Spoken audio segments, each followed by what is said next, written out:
नाज़रीन, खानपुर महर वेझो ॻोठ मिठण महरवासी चइनि सालनि जे मासूम क्रिकेटर करमुल्ला महर जी बहितरीन बैटिंग वारी वीडियो जी इंटरनेट ते हाक मतल आहे। संदसि स्ट्रोक खेॾण जे अंदाज़ खे तमामु घणो पसंदि कयो वञे थो। वधीक तफ़सील लाइ ॾिसूं था साहिल काज़ीअ जी इहा रिपोर्ट।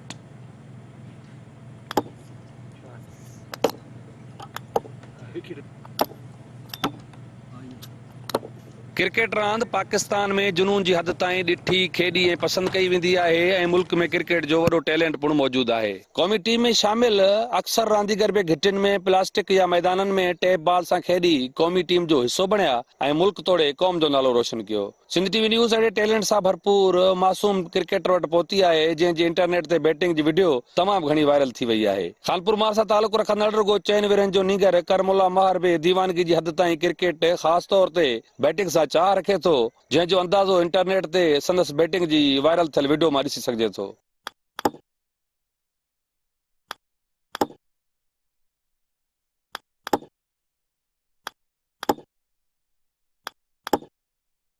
अमानुल्ला महर जो मासूम पुट करमुल्ला महर बैटिंग ते कमाल जो बूर रखे थो। संदसि शॉट सिलेक्शन तमामु बहितरीन आहे। 4 सालनि जो करमुल्ला ठीक तरह सां ॻाल्हाए नथो सघे, पर बैटिंग अहिड़ी करे थो जो सभु दंग रहिजी वञनि था। करमुल्ला महर जो cover drive, helicopter shot, street drive, leg side तोड़े ऑफ साइड ते स्ट्रोक खेॾण जो टेक्निक तमामु बहितरीन ऐं सिखिया वरिता रांदीगर जहिड़ो लॻे थो।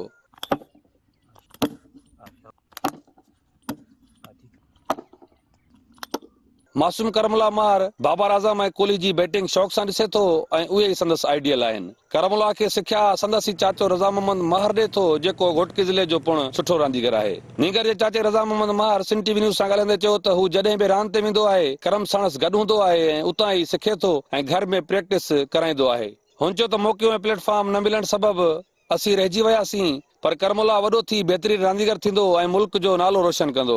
करमुल्ला महर नंढी उमिरि में ई बहितरीन बैटिंग करे थो ऐं जेकॾहिं खेसि प्रोफेशनल तरबियत मिली त हू बहितरीन बैटर थी मुल्क जो नालो रोशन करे सघे थो। असांखे ॾिसी करे बैटिंग ऐं तमामु सुठी खेॾे थो, जहिड़े हिसाब सां थियो ऐं बॉडी लैंग्वेज थी वई, शॉट असांखां ई मतिलबु असां प्रैक्टिस ते वेंदा आहियूं, असां सां गॾु ई हूंदो आहे।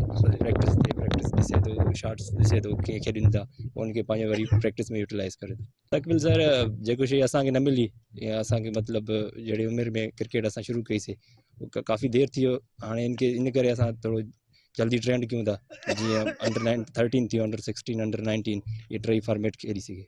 इनखे को ॿारनि जो कोच त न आहे सेखारे ॾियण वारो, भई असांखे ॾिसी करे मुतासिर थियो आहे क्रिकेट खेॾण ते। ऐं हुन खां अलावा रज़ा साईं जी घणी लॻंदी आहे, जेको मुंहिंजो भाउ आहे, मुंहिंजो चाचो आहे करमुल्ला जो, उन सां गॾु हूंदो आहे सदाईं। उन खे ॾिसी करे उहो जहिड़ी ट्रेनिंग करे थो उहो पाण बि करे थो। हाणे माशाल्लाह उन जा तव्हां शॉट्स वग़ैरह पाण ॾिठा आहिनि।